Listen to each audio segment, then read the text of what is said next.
stand to my feet now because Queen, do I need to stand up now? And there you go.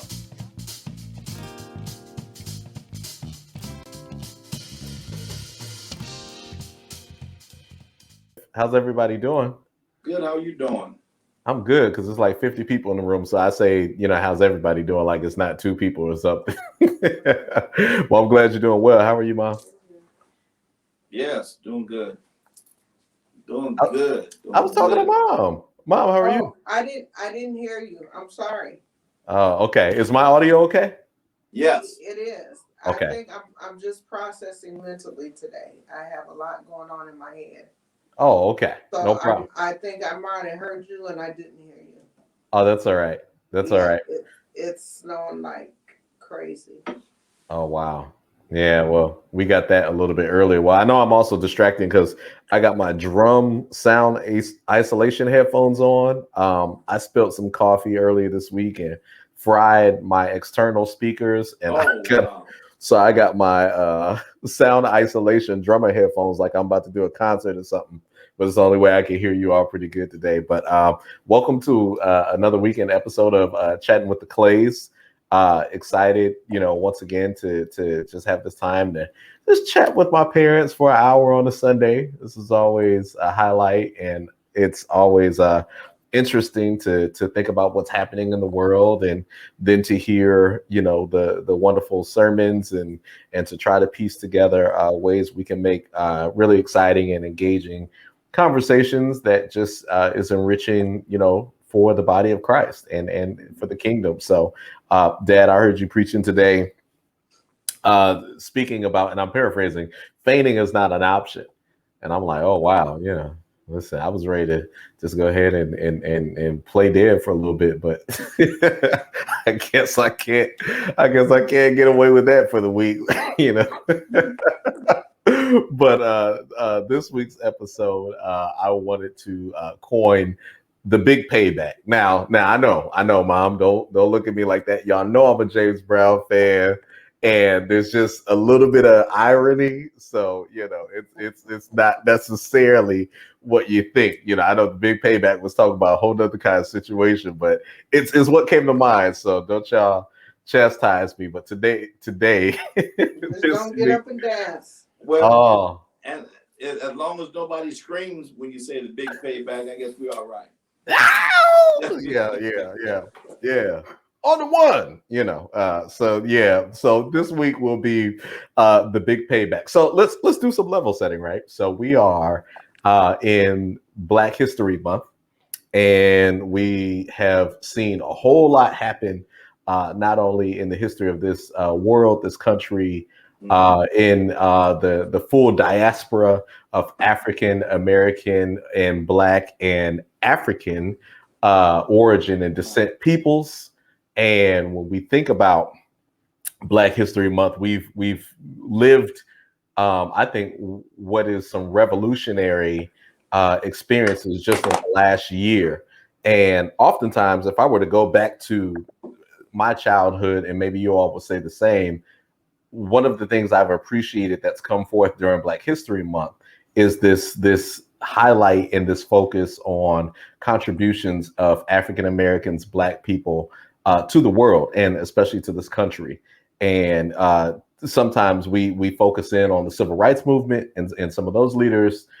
We talk about those that are the Black first, African American first, and then sometimes we even focus on specifically Black inventors and inventions. And I always thought that was kind of cool. For some people maybe it seems a little played out and old, but I always thought it was really cool. So there's a little bit of cake layering I'm going to do today. So I'm gonna put my proverbial baking skills to the test and layer a cake to walk into this conversation. So first, here's a few. Now tell me if you all knew these or not. Here are a few Black inventions or inventions that were either initially or co-discovered or created or invented with a Black inventor involved. So let me know if you all recognize these, right? It's 1923. 1923 was a big year because you had a invention that's still critical to our lives today.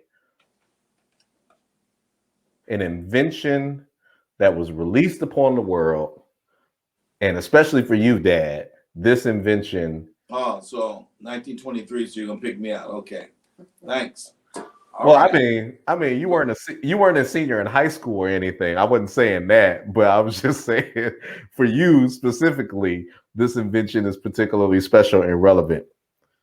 The 3-light traffic light, Garrett Morgan, 1923. Yeah. Now, I have to say that to Dad because, Dad, drag racing history and all of that, I think there's a couple counties, maybe south of the Mason Dixon that you was stealing pink slips and stuff back in the day before you got saved, that you still maybe a wanted man. But 3-stop traffic light, 3-light traffic light. Now I'm teasing. Somebody gonna look that up and take that serious. But you all knew that. Garrett Morgan and the 3-light traffic light. Mm-hmm. Yeah, Mom nodded. Knew that one, Dad? No. Black man. Yep. Yeah. Okay. I mean, I knew it, but I just didn't know. I knew the light, but I didn't know his name. Yeah. Okay. So I'll give you credit for that one. Here's another one I'm gonna throw out there. Let's go a little bit further. So if 1923 was your junior year in high school, no, I'm teasing. 1919, we're gonna go to. Here's one that was new to me. Alice H. Parker. Alice H. Parker in 1919 invented the central heating furnace. Wow. I didn't know that one. Powered by gas. Wow. Central heating furnace was invented by Alice H. Parker in 1919. Yeah, that's a new one for me. Dad, Mom said she didn't know that one. Dad, did you know that one? No. Okay. I don't know that one. Don't worry. I'm 0 for 1. Well, I should say 1 for 2 here. But that was a new one, and I thought that was really, really special and kind of cool. How about this one? We're gonna move to 66. Now, I ain't telling on nobody, but now, all jokes aside, 66, that's a year that, some folks are familiar with here. Mary Van Britten Brown in 1966 invented the home security system. Wow. Yeah, she found a way to utilize cameras and wire those cameras to a TV monitor, we'll call it, within her home. She lived in New York, and there's circumstances around this, but she invented the first home security system in 1966. Black woman, Mary Van Britten Brown. Wow. That was new for me. So I'm in the deficit. Yeah, that's new for me. Yeah, and we all got the Ring and we got ADT and all that stuff, and especially when the video camera doorbell came out, well, she had the video cameras actually stationed around the keyhole of her front door of her home. So, yeah, cool, right? Right. And I'll give y'all one more, and this one becomes a little bit closer to my time roaming the earth. 1980. In 1980, the chief engineer for IBM, and we all know the computer company IBM, actually much bigger than computers. Let's just call them a technology company. But 1980, Mark Dean, chief engineer at IBM, invented, Deacon Bert, I know you appreciate this one, the color PC monitor. So we're all watching Chatting with the Clays. The video is in color, invented by Black man, chief engineer for IBM, Mr. Mark Dean. Wow. Yeah. How was that? How's that for 4 good ones, right? Those are great. Yeah. And I thought, especially considering the times that we're in, those were 4 that were particularly special. We see what's happening in Texas right now and many areas of the South, related to the deep winter freeze. And I just said to myself, wow, Alice H. Parker and the central heating furnace was a very relevant one that stood out. Of course, the 3-light traffic light, I thought that was particularly interesting because that's just never going to go out. Of course, always going to be relevance and a need there. Mary Van Britten Brown and the home security system. And especially, we say home security, but with all the deliveries and stuff that we've had through the course of the pandemic, I thought that was one that was particularly relevant and important. And then, of course, because we all have shifted to doing many more things virtually, including ministry, the color IBM PC monitor with Mr. Mark Davis in 1980, I thought was also a particularly impactful one. So those are just some ones I like to throw out. But let me tell you something. We're talking about the big payback, the big payback. So what's the connection? Someone asked, Preacher, what are you talking about? Somebody's going to touch their screen and say, Preacher, what are you talking about today? What's the big payback? Let's talk about the big payback. Mom, Dad, 2 Kings, the 4th chapter, the 1st through the 7th verse, highlights a very interesting and special story. And I want you all to just give us the crib notes on this. This is the story of 2 Kings, 4th chapter, verses 1 through 7. And you don't have to read it, but I want you all to fill us in on this story, and I'm going to make a connection between those Black history inventions, if you will, and the topic for the day, the big payback. There was a widow whose husband died. And after his death, at some point, there were all sorts of creditors that came after this widow for the debts of her husband. Fill us in on the rest of the story. Let's do this in 45 seconds. What happened, Dad, Mom? Where did you end off at?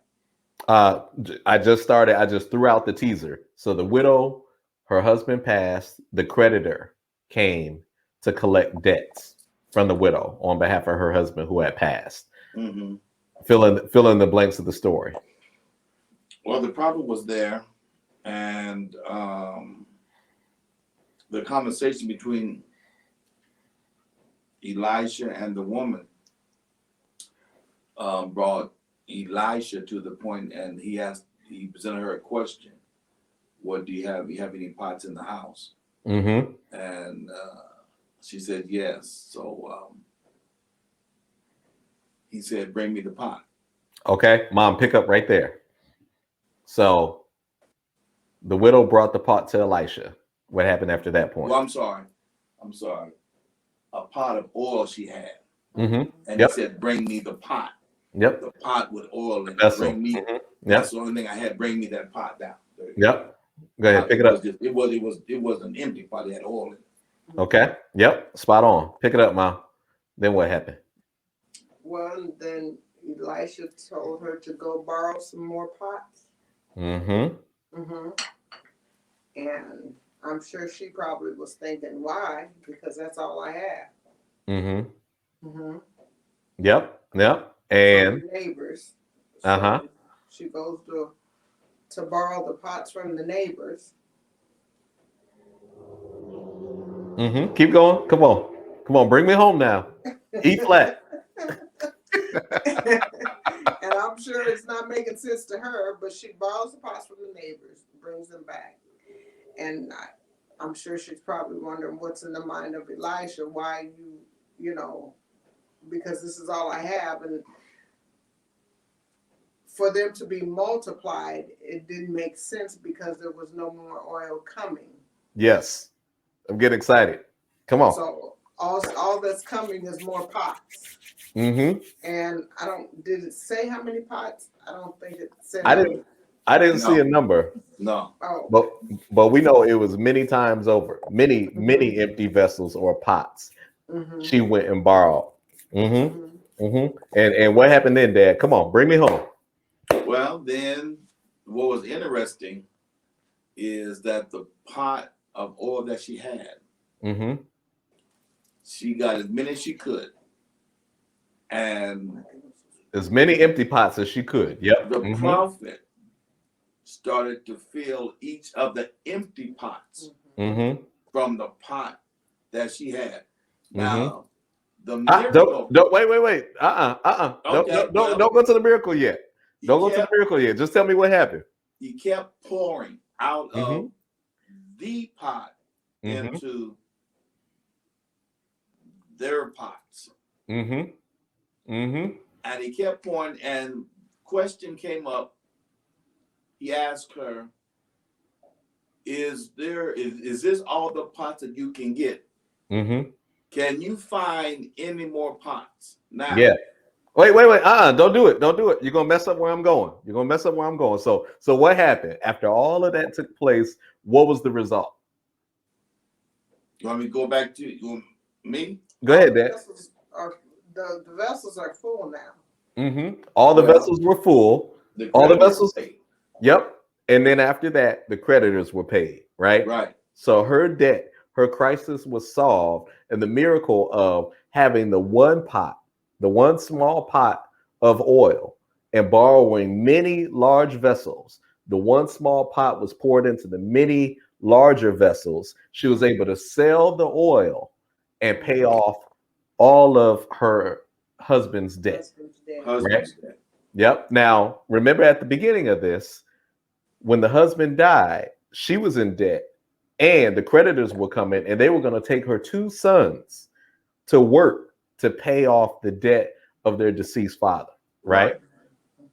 Not only did she pay off the debt, and as you noted, Dad, the miracle was she went from one small pot to filling these empty pots. So we're sitting here like, what on earth?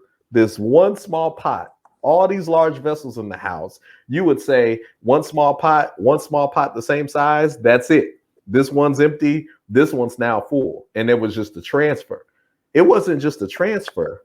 She replenished and filled all of these pots with oil off of what she had. And the miracle becomes, man, how did that happen? How did that take place? But at the end of it, she paid off the debt, right? Do you all remember the very end of the scripture where not only she paid off the debt, but she and her sons were able to live off of the surplus for the rest of their lives? The big payback. The big payback. Now, I know I took a little bit of time to make the connection between Black history, these inventors, this story in 2 Kings, the 4th chapter, the 1st through 7th verse. But let's today talk about the big payback. It wasn't just that she paid off the debt. She walked into and worked into wealth that set her and her 2 sons for the rest of their lives. That wealth came as a result of a problem. The big payback. Today, I want to ask you 2 questions. I think so many times we get stuck into this routine of reacting. We pray, we fast, we study the word, we put our efforts and our labors fighting off calamity and circumstances. And sometimes we just become focused on overcoming the issue. We get focused on overcoming the enemy. But similar to these Black inventors, Mary Van Brittan Brown, who invented the home security system, there was a problem there. The problem was security. Garrett Morgan, the 3-light traffic light. The problem was accidents and people losing their lives and the chaos, that came as a result of not having a regulatory way to usher traffic in, coming from various directions, headed different directions. Alice H. Parker developed the central heating furnace.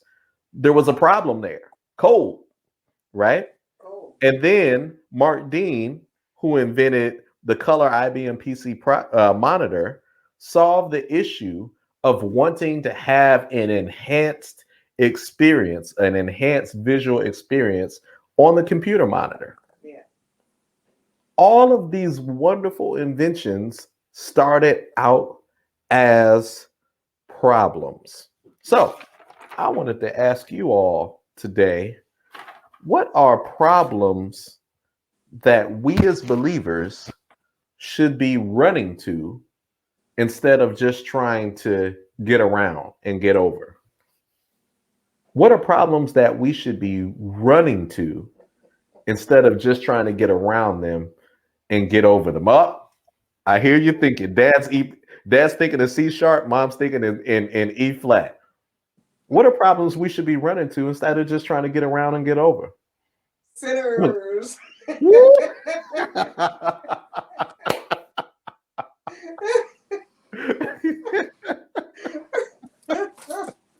Yeah.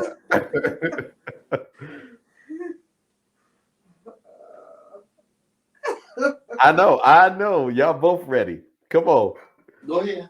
Come on, be gentle.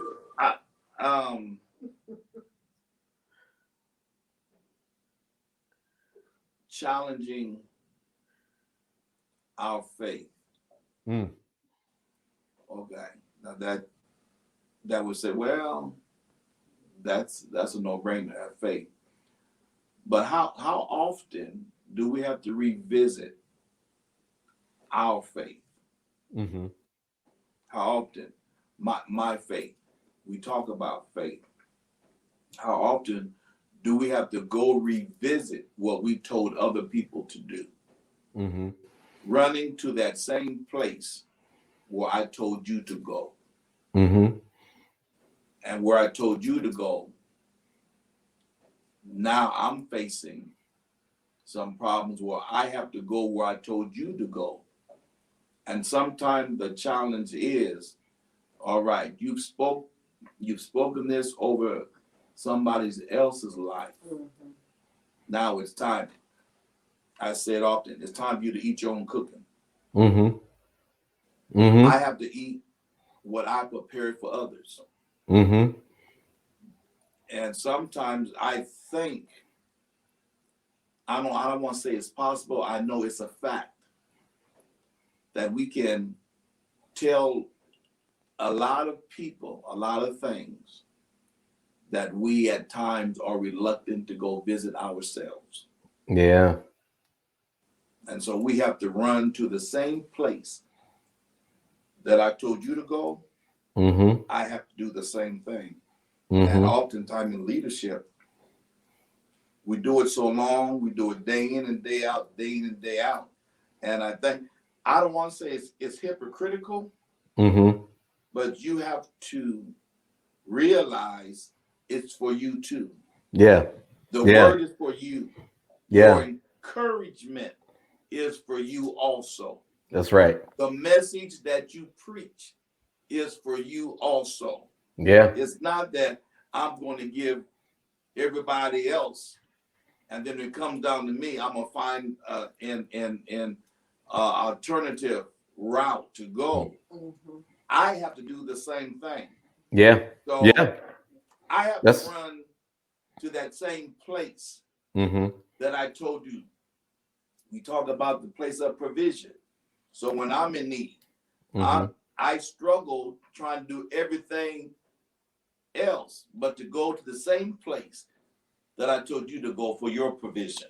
Oh yeah. I think that's Oh, that's good. And you know, to your point, it can be exhausting because when it's easier to have faith for other people and connect with them on things that they're praying about and be able to pray them through and encourage and share scripture and share videos of, you know, our favorite messages and inspirational things. But it's also hard to run to moments where we need to exercise faith because that takes energy, and hope takes energy. Hope takes a lot of energy. It takes energy to allow yourself to build up anticipation. It takes energy to uncover some of the places of things that you just think can't be fixed, or maybe they can be fixed, but the solution can't come from you because you've exhausted all of it. It takes a lot of energy to wake up one day and say, you know what? I'm going to run to that issue. I'm going to run to that aspiration, and I'm going to invest energy in pulling the Band-Aid off and looking at the wound and saying, today we're going to start fixing it. You know, today we're going to address it. And I especially appreciate you saying that, because for leaders, you have enough energy, and it seems like it's easier to have energy to have faith and connect with and fight for other people. But it's hard to to have the bravery to put the energy into dealing with your stuff. That's good. Mom, go ahead. What problems should we be running to? But along with that, before I give you you had said something that kind of struck a chord. You know, you were talking about it takes a lot of energy, and it takes a lot of energy just to have faith in general. Because faith a lot of times is restraint. And you know, as I was praying and talking with the missionaries on yesterday morning, that was one of the things that came up, you know, about just having an ear to hear what God is saying. A lot of times our natural instinct is to go and fix the things that we pretty much have control over. You know, I think I used the analogy of, you know, if you have a runny nose, you're going to pick up a tissue, blow your nose. That makes sense. That's what you have control over.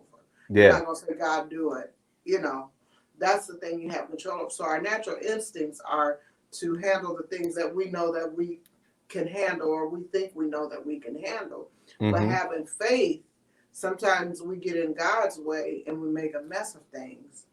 We don't have restraint to say, God, fix this, because we think we look and see what resources we have, whether it's internal or external. Resources we have to fix a problem, you know. So, you know, it takes a lot of energy to have faith, because it takes a lot to restrain ourselves too. Because sometimes we tell God, well, I have faith that you can do this, or you're going to do this for me. But then we start getting in motion to try to help God, if you will.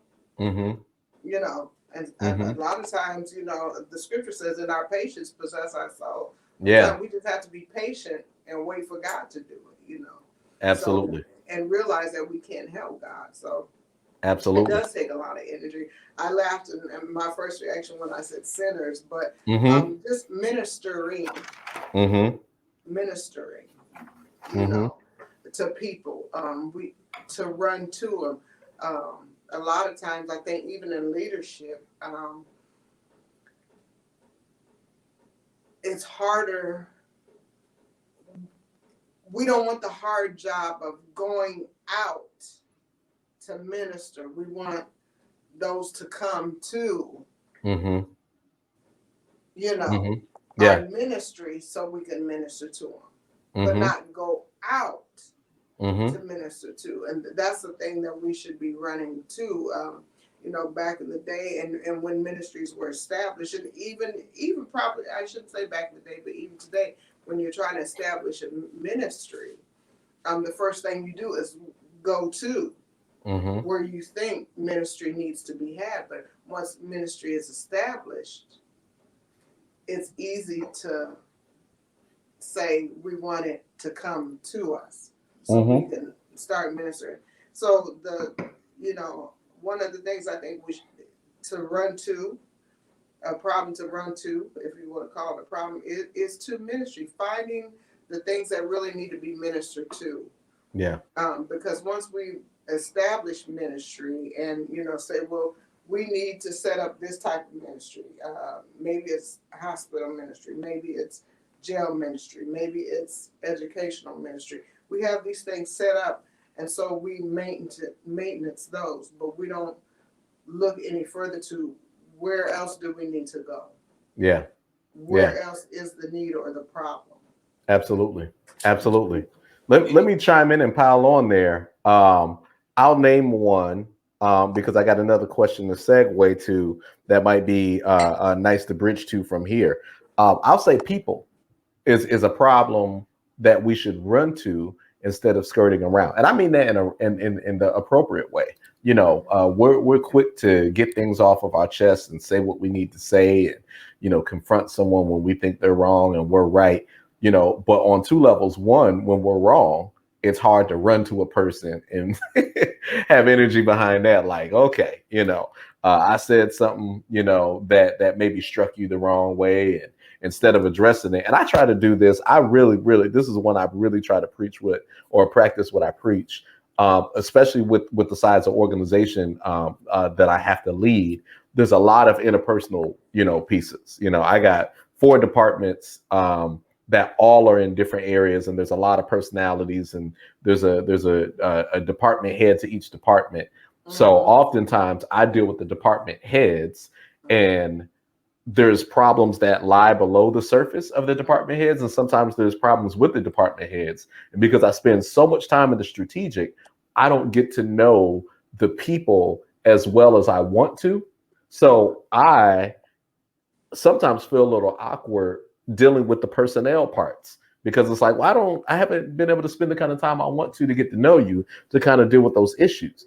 But I force myself to run to the people problems, because it's not about me fixing the problem before I actually come to the problem. You know what I mean? And sometimes we have that reservation, and it's like, when I know the thing to say, or I've said something and I know it rubs you wrong and I figured out exactly why, now I feel comfortable, because in my mind I solved the problem before I went to go solve the problem. So now it's easy for me to run to it. But sometimes, and you know, you all know me on the best level, you know, I can walk into some situations and I'm like, I didn't know. How was I supposed to know that? You know, but it's bursting in air. Exactly. Bombs are bursting in air. But sometimes that's the very best approach, because those moments are authentic and genuine, right? Those moments can be healing for you and the person when you're not polished and you don't have all the right things to say and you haven't gathered all the facts. You know, there's been meetings where after the meeting, I've gone directly to the person. I say, you know what? I said this, and I noticed that you had a physical response. Your face changed, you know, or you were quiet for the rest of the meeting. And I'll tell them, I don't know if I was reading into that or not, but I didn't want to let one more minute go by without at least saying that I think I noticed something. And if I'm wrong, let me know I'm wrong. But if something really happened, I want to create a space where you could say to me what you need to say to me, you know, and you don't just have to choke that down and process it and chew on it, and it grows. And sometimes those things are ugly, but by running to it, I've been able to create, and I'm not saying they're all success stories, but I've been able to create some authentic relationships where even if me and certain people wouldn't go out, you know, and hang out on the weekend and shop together, people know the type of person I am. And they'll be able to say, well, you know what? That was a moment where maybe he said something, put his foot in his mouth, or said something that was offensive to me. But instead of running from it, I know he's the type of person that will come and confront it directly. I still don't like him, but I know he's not going to be the type of person that in my face, it's one thing, and then behind the scenes, it's another, or the type of person that, you know, will continue to smooth things over into that problem. And running to the problem, you know, can be a great opportunity, which leads me to my next question. One of the reasons why I started with that anecdote, or not the anecdote, I'm sorry, with the story in 2 Kings of the widow, is she was blessed by dealing with the problem head on. The Bible not only says that she was able to pay off the debts, but she and her 2 sons were able to live off of that revenue. They were able to live off of that income for the rest of their life. So had she not been in a situation where she was trying to deal with the debt, she wouldn't have received the revenue or the income for the rest of her life. And it was mind-blowing, because every great invention that we can talk about, whether it's Black History Month or not, if it deals with a problem, then it's viable, right? But sometimes we just skate around the problems. But I'm also led, and Dad, I think you appreciate this one, to think about Congressman John Lewis, who we lost. And he started talking about, because again, if we talk about Black History Month, we often good trouble. Oh, y'all coming around the corner. Good right? trouble. Good trouble. On the civil rights sense, let's get away from the inventions for a second. Let's get away from economy and revenue and all of that, and interpersonal issues, and talk about civil rights. He called it good trouble. Good trouble. And I mean, this man was hit in the head, arrested, in jail, involved in sit-ins where people are yelling at him and spitting in his face. And not just on behalf of people on issues that he had directly with people, but on behalf of Black people everywhere, and people from all sorts of cultural backgrounds that were stigmatized and were ostracized and attacked. He called it good trouble. Dad, what would be good trouble for us as believers? And I mean, that encompasses all that we are, but what would be good trouble for us? Two two-pronged approach to this. I'm looking at the woman that talked with the prophet. He tells her, when you go and shut the door. It was her and her 2 sons. She told her sons to go out to the neighbors and get. But he told her to go shut the door. So she had shut the door. Elijah was not in the home. She shuts the door and has to physically see what she's doing. Mm-hmm. She's going through by herself with her sons. Mm-hmm. And what she's seeing, she has to have faith to believe that this is going to come out all right. Yeah. Nobody else is there.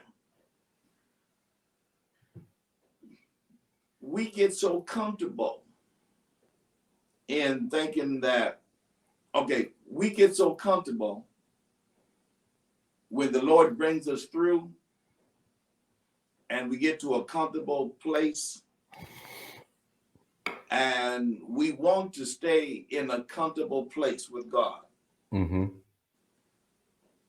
Knowing that at one time we were in an uncomfortable position. We don't want to revisit uncomfortable situations because we want to get to a place to where I don't want to deal with no trouble. I don't want to have no trouble. Yeah. I prefer to be in a comfortable position. Mm-hmm. So you're calling discomfort good trouble. Discomfort is good trouble because yes, sir. It's going to keep you going back to the source of provision. Yeah. Yeah. So we get comfortable. I don't want trouble. Mm-hmm. I don't want no problems today. I don't get up saying I want to face some trouble today. Mm-hmm. When I get up, I don't want no trouble today. Mm-hmm. I don't want no problem today. Mm-hmm. I don't want no negativity today. But do you not know that I cannot avoid it? Mm-hmm. God is calling us to it. To even think that I'm not supposed to have trouble this day. Yeah. Because I'm in a comfortable position now. We're not talking about trouble, we're talking about good trouble. That's good trouble. You know what? Good trouble is constantly making us stretch out. Yeah. Yeah. There it is. Pull up. Yes, sir. Pull up, stretch out, wrap around. Good trouble is, but we can be saved and we don't believe. We don't believe in good trouble. Yes, sir. Mom, get in there on that. Get in there on that. He's getting tuned up. Get in there, Mom. Good trouble's crying loud and speaking not. Well, folks don't want to hear it. They just want you to work out their situation. Yeah. Yeah. You still have to cry loud. Oh God. God. And sometimes good trouble is even like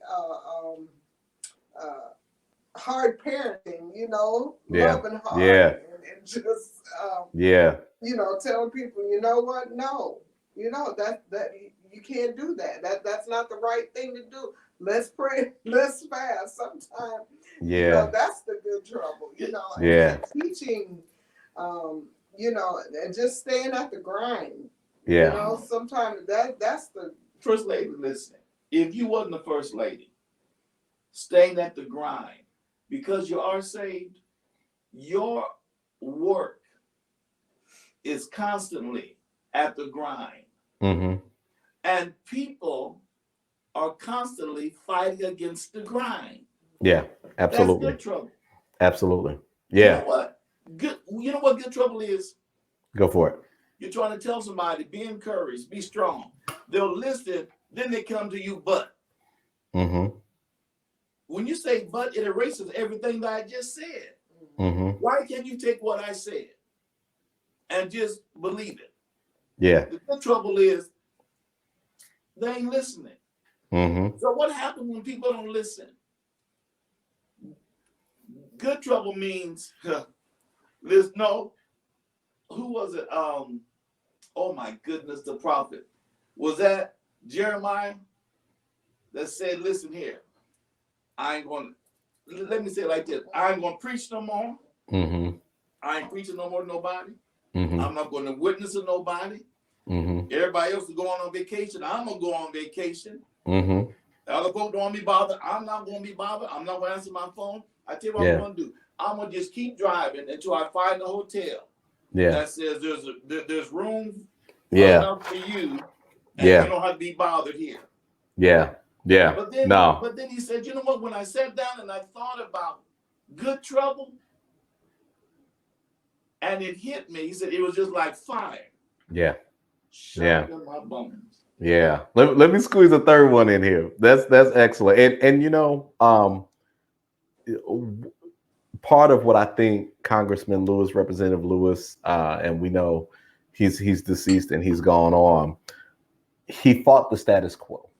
Mm-hmm. Yes. There was an accepted terrible culture. There was an accepted terrible political culture, civil culture. There was mistreatment. There was disgrace. There were a minoritized community of people. And this is how it had been. Folks have died over this. It ain't going to change. How can you possibly change the minds of an infinite number of a group of people whom you can't sit down with face to face and have a one-on-one conversation to plead your case, you know, and confront directly? But he fought the status quo. And I think in our lives, it's tough because there's things that we throw into the culture of can't change. That's a culture. Can't change is a culture. It ain't going nowhere. It ain't going to change. You don't know where to start. You don't know how it's going to make a difference. I'm sure when he got hit in the head and thrown in jail and was getting spit on and yelled at, just like many in the civil rights movement, they didn't see that there was going to be a Black History Month. They didn't see that there was going to be a Dr. King and a Barack Obama and all sorts of countless others in the Rosa Parks, and we can keep going. They didn't see that. But even when they didn't see the outcome, they said, I cannot accept the way things are going. Right. And even if I don't see the end, I can't accept the status quo. So that pulls me into the next question. As you all heard me say before, we can live a life simply aligned with what this widow went through, where we address the issues, but we're not just reacting. Yeah. What was the secret in her not just paying off the debt, but being able to prosper and profit to the point where her and her sons could live off of the revenue for the rest of their life? What is that moment? And again, I don't want to put it out there like there's just a single right answer, but what tips and insights can you all deliver to us where we're not just solving problems and getting through to the next moment, where we're not just overcoming a situation and overcoming an enemy, but how do we turn the corner and then prosper off of that? Just like these inventors, they created revenue. They've created blessing out of calamity. So what keys and tips can you all give us in this final question in not just dealing with problems and reacting, but how do we become victorious and supersede, and as opposed to just settling, you know, with the problem and getting through the situation? Give us some tips and some keys here. Well, the first thing that comes to me when you say that, I think I heard you. I think you said it last week, but your pastor in Colorado, Bishop Johnson, he used to say, "Do what's right." Do what's right. Yeah. Mm-hmm. Whatever you do the right thing. Do what's right first.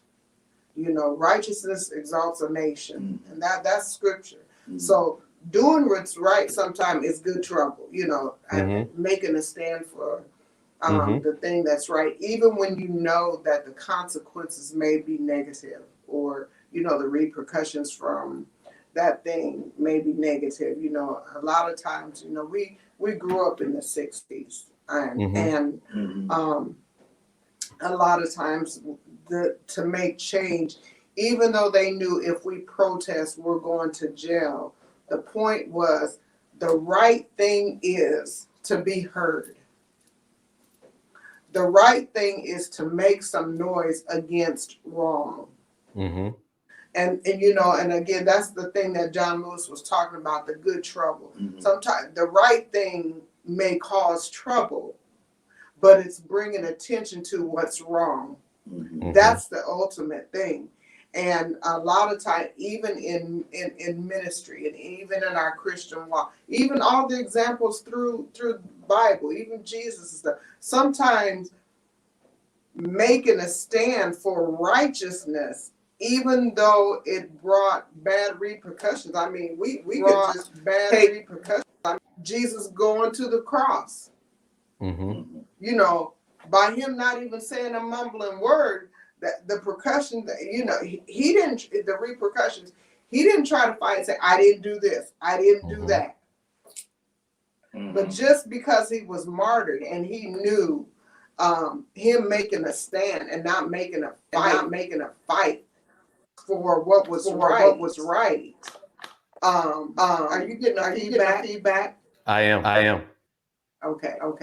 We're getting feedback. We'll try to fix that. But even doing that, let me see if I can get this here. Well, I think it's fixed. It's fixed. Okay. So, but standing for righteousness and standing for the right thing, doing the right thing, sometimes it causes, you know, a bad reaction or whatever. But as long as you know you're standing for the right thing, you know, that's what you do. That's the really beginning of it. Do what's right first.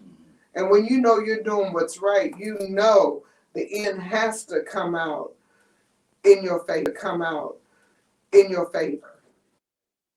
Mm-hmm.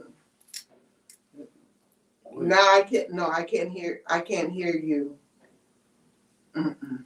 I'm sorry, I muted myself. I was making sure I wasn't giving you the feedback. Okay. Yeah. Well, go ahead, Dad. I'm gonna get in trouble. I'm going to get in trouble from this because I'm gonna get in trouble. This is glass. I'm gonna get in trouble.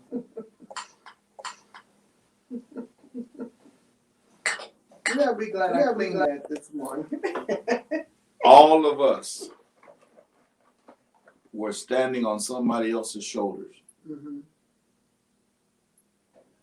And the shoulders that we are standing on, a lot of our spiritual fathers and mothers and those that paved the way could not see this day. Yeah, a lot of sacrifices have been made. A lot. Couldn't see it. Mm-hmm. But they did what was right. Yeah.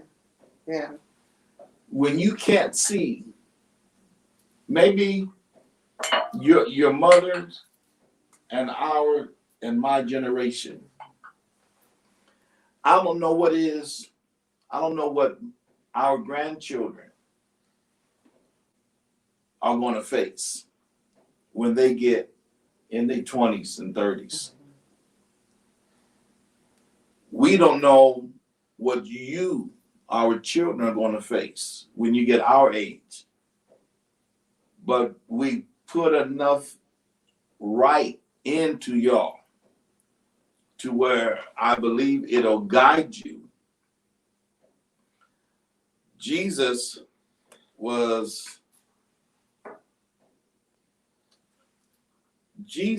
faced racism. He was a Jew. And there's one part of the scripture, he said, listen, I come to set mother against daughter, father against son. If you look at that scripture, like, ooh, he's going to tear up some stuff. Jesus always found himself in good trouble. And now that we have the history behind why we are living the way we are living, we still don't know what tomorrow holds. Mm-hmm.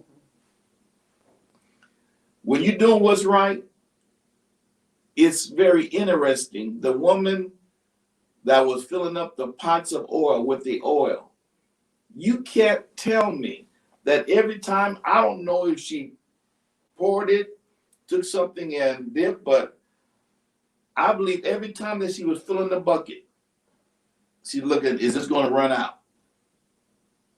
You know, this doesn't make sense. Mm-hmm. When you're doing what's right. She was doing it in the name of the Father. And she kept going.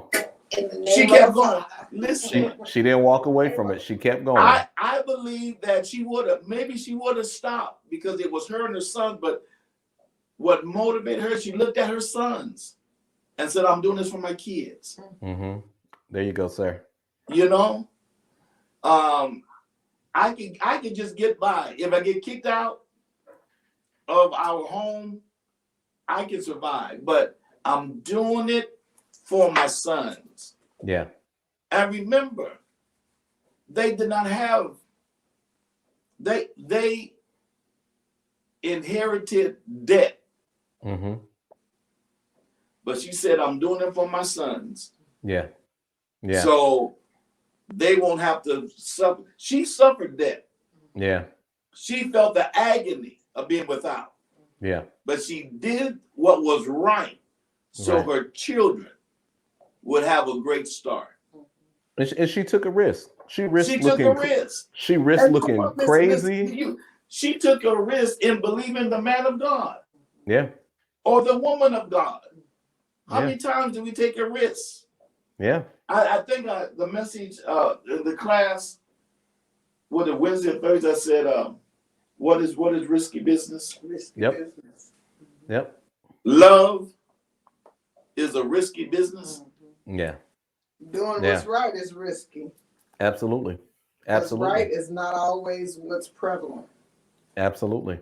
Mm-hmm. Absolutely. And you know, in full circle to where we started from, again, we began talking about different African American inventors and pioneers and how their inventions solved issues. We talked about the widow whom was in debt and acted on faith and not only got her family out of debt and her two sons and prevented them from becoming slaves, essentially, to work off the debt of their deceased father, but also how she turned the problem into prosperity.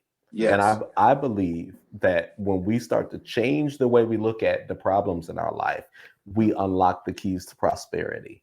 God has positioned all of us with opportunities. You could be cold and you can complain about being cold, or you can invent a central furnace that operates off of gas, just like Alice H. Parker. You can live in a neighborhood where there was a crime and concern for safety, or you can invent a home security system like Mary Van Brittan Brown in 1966.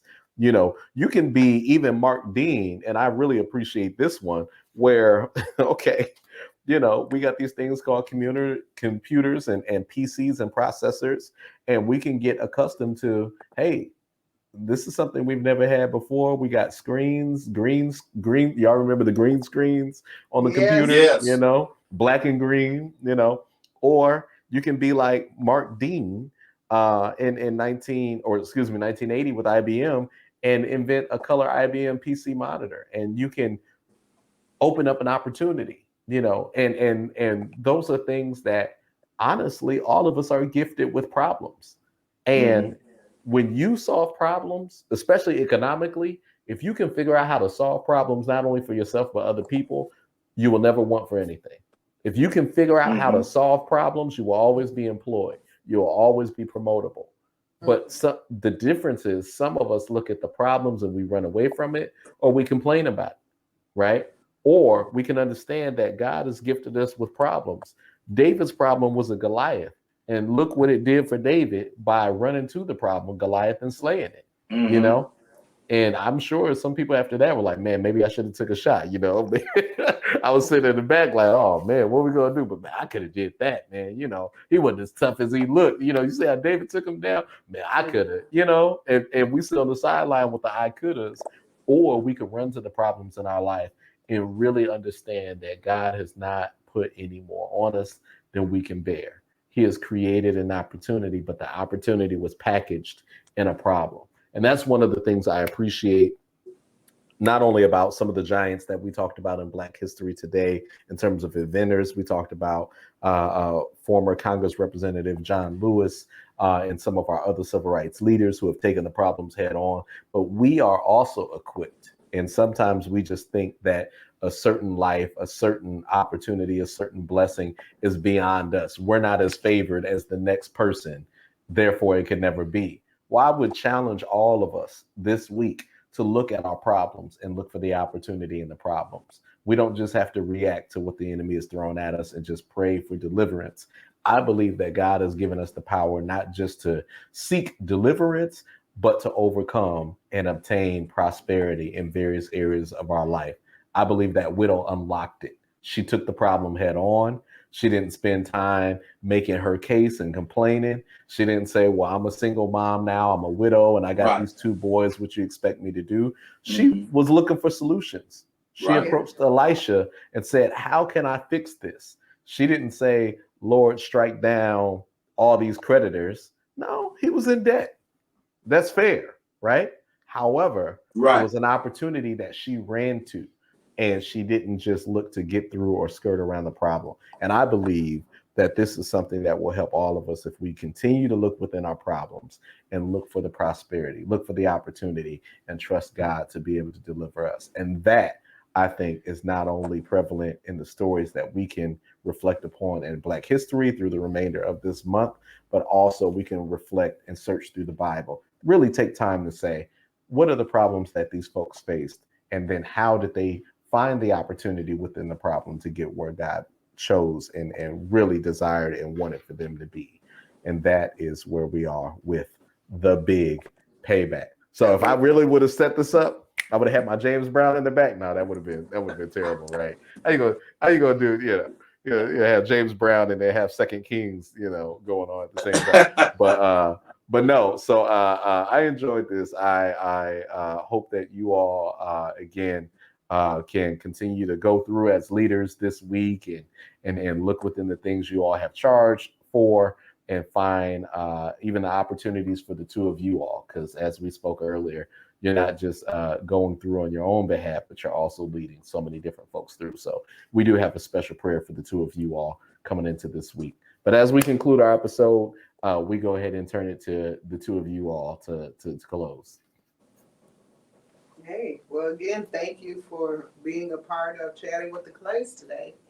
And we hope, again, that the content of our conversation was something that encouraged you or encouraging to you and something that you could take away from it. And even as Quentin said, take a look at, sometimes we don't want to look at the problem. It's easier to run away from it, but problems can reap great outcomes. I like that. I like that. Just think of it as the big payback, do the right thing and do the right thing. Yeah. Oh, there you go. Yeah, do the right thing. And doing the right thing, you can't lose. And, just remember there's sacrifices that go along with it. Each one of these people, and again, by this being Black history, each one of our history makers have, they had problems that they had to go through, just like you said, just to invent or to break barriers and challenge yourself to be the next one, because it's not limited to them, and build on, as Pastor put the cup on, build on the foundation that has been laid. Don't destroy it, build on it, Yeah. So don't forget to hit the bell, because what does the bell do? See, one day we're gonna get it. We'll be on to something else, right? We're gonna get them. I'm gonna have some cue cards made, and we're gonna ship them, and we're gonna have Deacon Bird just hold up the cue cards so Dan can read teleprompter or something. Subscribe. There you go. Subscribe, like, and share, like, leave a comment, and share, and ring the bell. leave a comment so we know that you're there. Don't forget now we're on podcasts. We're on the iHeartRadio podcast. We're on Spotify. We're on Radio Apple Public. Podcasts. We're on Stitcher. Yeah. We're on so many. So, encourage your friends and family to, listen to us, join us on one of those. And we just enjoyed another session with you, Clinton. Thank you, Deacon Burt, for working so hard behind the scenes. We're upgrading to different software, so bear with us with the little glitches, but we're getting better. Absolutely. And we'll see you next time on Chatting with the Clays. See you all next time. God bless. God bless. In my head, I hear the big payback playing. I can't get it out now. My brothers and sisters, I pray that this was a blessing unto you. First Lady Clay, would you like to say anything? Don't forget to give us a thumbs up, subscribe, and hit the bell. Leave a comment. God bless.